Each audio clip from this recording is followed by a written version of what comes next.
Page 91, The Gift to be Simple. On this page, the idea is we're starting to move our hands around a little bit. And we plan for this. Hand movements are intentional. And some very common ones, you'll get used to them. You'll just do them without even thinking about them. You'll get to where you can even do them without looking at the keyboard. You have to look up first, of course. But here, we're starting out in middle C position, the hands. But then, when you look at the last measure of the first line for the left hand, that's a C chord. Well, that's down here. So the left hand is moving from here to here and back again. Right hand's not moving right now. One thing at a time here. So the idea is we got to make sure we can get the left hand moved without messing up the beat, messing up the rhythm. In this piece, it's not so bad because you have rests on some of them, but not others, so we got to watch out. So let's go through the routine for learning a piece of music. Look it over. It's 4 lines long. It's got a repeat sign. We're going to play it twice. We got treble and bass clefs, 4/4 time signature. We got quarter notes and eighth notes, whole notes, dotted quarter notes. We've had all these before. No biggie, I hope. There's melody appears to be kind of going back and forth between the hands a little bit, so we'll have to work that out. It has a pickup beat, so we're coming in on beat 4, so there should be another measure somewhere with 3 beats in it, and there is at the bottom. Only has 3. That's the first 3 beats, and then this is beat 4. So let's take it one hit at a time now and make sure we got the notes and fingering and all that worked out. And you may be thinking, well, if your hand isn't moving, what's the fingering? What's the problem there? We're getting into a habit here, and when the hands start moving around, fingering becomes tricky. So we want to make sure we have the fingering down. So we do it now, even though it's pretty straightforward because the hand isn't moving. Right hand first, you're coming in here and C. And it's 1 and 2 and 3 and 4 and 1 and 2 and 3 and 4. And I trust that you can get this rhythm okay. 1 and 2 and the rest that the left hand takes over.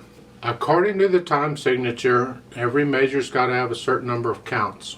In 4/4 time, that's 4 beats. 4 counts or 4 beats in every measure. For when they want you to be quiet, they usually give you a rest to tell you to account for the missing beats.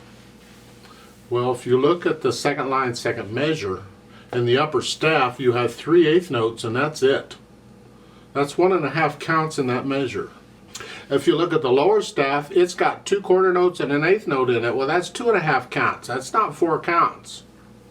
This is why I say most of the time they account for 4 beats in every measure. They're combining the 2 staves together as though it's one staff, and they're considering the notation to be one staff. So the 4 beats, you have to consider both staves together. So you have, first beat is in the upper staff. The second beat is between the upper and lower staff. And then the last 2 beats are in the lower staff. But all together, both staves together make up the 4 counts. I don't care for this kind of notation at all. I wish they'd go ahead and put in the rest and keep it straight. But a lot of methods books do this, so okay, there it is. In case you're curious, what is going on here? I don't have 4 beats in these measures. Yeah. Let's get back to the notes and all. Left hand, you're up here to start 4. So it's 4/1, 4/1, and then resting forever. And while you're resting, you move down to the C position. When you move is up to you. Just make sure you're there before you need to play the notes. So I usually move like the beat before because I see it coming and oh, it's coming, so then I move and then I'm ready for the C chord. Second line, the F chord. And then in the second measure there, you got to come back up to this position. So second finger's on B. Again, when you move is up to you, but have it there before you need to play the B. And probably I'll move it during the eighth notes. Well, I have to because I have a whole note here. I can't move it until the whole note's over, more or less. And then while I'm playing the eighth notes in the right hand, then I move the left hand back up. So it's 1 and 2 and 3 and 4. And then the third line I do it again, come back down, and then I get a rest, and then at 5/7 chord, or G7 chord, excuse me, and then the C chord, the F chord, and 1 chord. Now, here's the tricky part. When you get to the bottom, and you're going to repeat to the top, the left hand is playing the first note. So you're coming from here to here. There's no rest or nothing. You just move. You lift, it's like lifting up between phrases. We've been doing that, just a little lift up. Well, sometimes, like here, when we lift up, we also move in the same amount of time. So here, holding that, it's fermata, so you're holding out for however long you hold out, and then you simply lift up. It's not a big long rest. It's not like a beat rest or a half a beat rest or nothing. You just lift up and go on. It's like taking a breath. So if you have to, you practice that move. You got to be accurate. You got to look at the keyboard too, of course. But we do practice hand movements in piano if we have to. Put the hands together, starting out here. 4, 1 and 2. See right there, both hands are playing the C. Isn't this lovely? Again. 4 and 1 and 2 and 3 and 4 and 1 and 2 and 3 and 4. 1 and 2. So connect all that.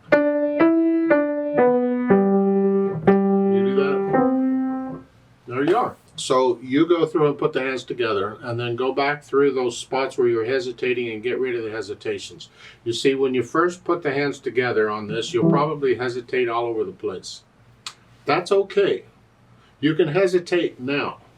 But once you have the hands together, then go back and get rid of the hesitations. Don't let them stay around. Well, once you can do that, we add in the articulation. Here's the phrasing.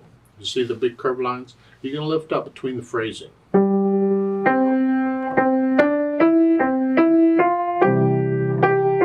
Lift up. Just like taking a breath.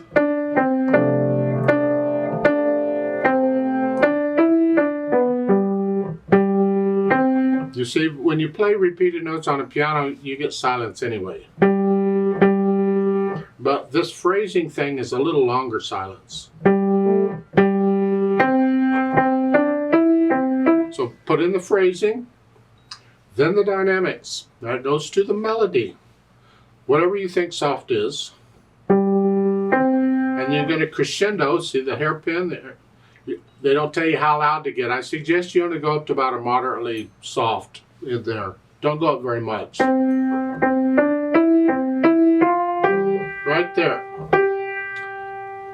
If you're having trouble with that, you may be moderately loud if you need to for a while, but not until you get to that G.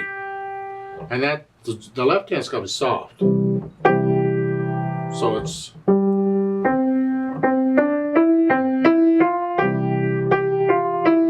and you're staying there until the next line and come back down. Here. Now we're back down to soft. You're going to do it again.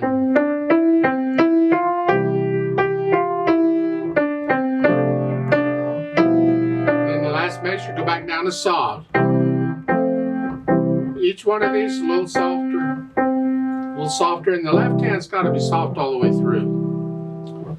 The fermata, you hold that out as long as you feel it should be held out. What if I do it with a metronome? I'll just double it. And a word about fermatas here, and I'll repeat this later. Probably because I'll have forgotten I said it. Sometimes I repeat things because I know you need to hear them again. And sometimes I repeat things because I forgot I said them the first time.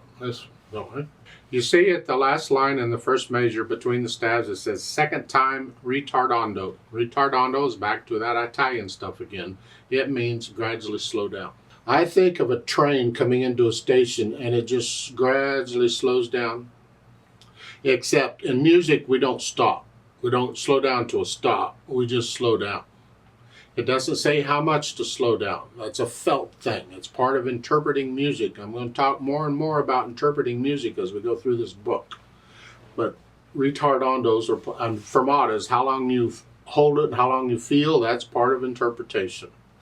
So when I do it with a metronome, I can't slow down. A metronome won't slow down. We skip that part. So on this one, the first time you're going to keep a steady beat, the last line.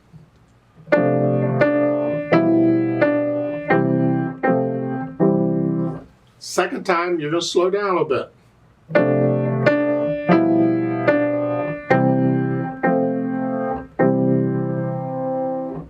It's more than a little bit, just slow down. If they want to slow down a little bit, that's something else. They'll tell you that's a different indication. Now, there are words to this. They're not in this book, but there are words to this, so a caution here. If you're going to have people singing with you, and you're going to be singing multiple verses, you're going to be repeating it. I suggest, first off, you only slow down the last time. Don't slow down any other time because it messes up the singers. Unless you have a conductor to keep people together, you got to keep a steady beat going.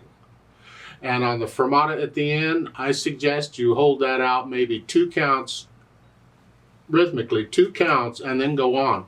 Because again, the singers don't know how long you're going to hold it. It messes them up. You have to have a conductor to tell them. So either leave the fermata out except for the last time, or a set number of beats each time there.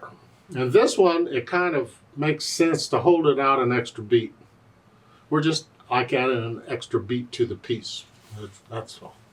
It's just an opinion. It's just interpretation again. Other people would do it differently, but this is how I would suggest.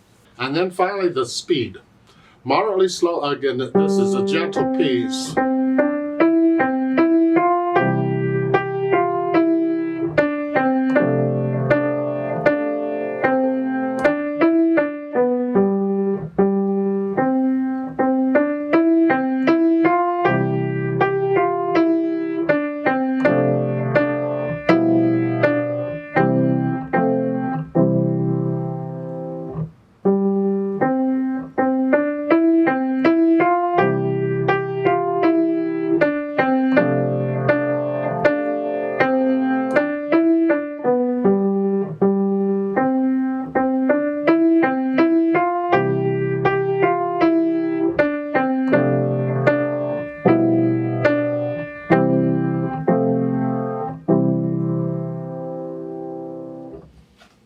I'd like to play it with you very slowly to double check the notes and the rhythms.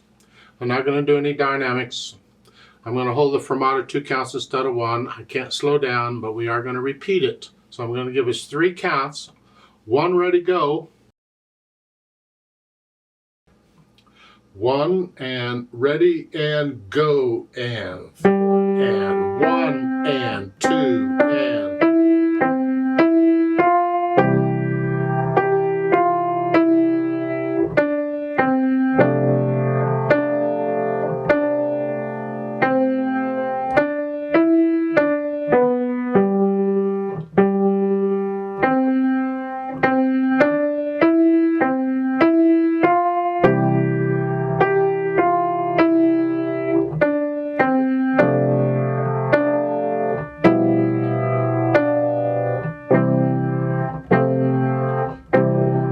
Hold to the top.